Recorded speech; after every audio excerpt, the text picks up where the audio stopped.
بونسوار ميزامي كومون allez-vous. مساء الخير طلاب وطالبات الصف الثاني الثانوي.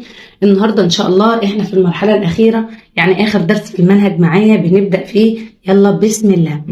هنا عنوان الدرس بيقول لي دير، قول لي دو من اين اون فيان، احنا جايين ايه انونسي دي بروجي، واخبرني بمشروعاتك. مشروعاتك يعني يوم العطله، ايه المكان اللي هتروحه، النشاط اللي هتمارسه، الحاجه الحلوه الفاني اللي انت هتعملها، هي دي اسمها بروجي. داكور، يلا بينا. هنتكلم عن مكان احنا ممكن كلنا نروح، اللي هو البارك داتراكسيون. البارك داتراكسيون يعني مدينة الملاهي. مكتوب هنا الألعاب الترفيهية في الملاهي، يبقى كلمة اتراكسيون بمعنى ترفيه أو لعبة. عندي أول مكان لا ميزون أونتي. ميزون لوحده بمعنى منزل، لكن لا ميزون أونتي يعني بيت الرب. لو تران دي مين، لو تران دي مين يعني قطار الظلام. ايه قطار الظلام ده يا جماعة؟ يعني بيقولوا عليه قطار الفحم.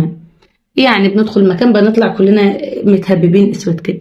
لو باتو بيغات، باتو بيغات او بنسمي ده قطار المناجم. لو باتو بيغات مركب القراصنة اللي هي المرجيحة يا جماعة، تمام.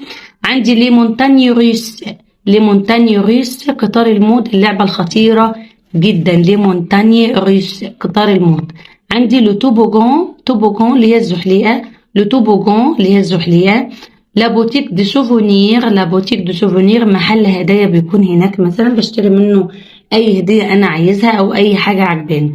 يبقى عندي هنا لا ميزون اونتي، لو تران دي مين، لو باتو بيرات، لي مونتاني روس، لو توبوغون، لا بوتيك دو سوفونير. داكور.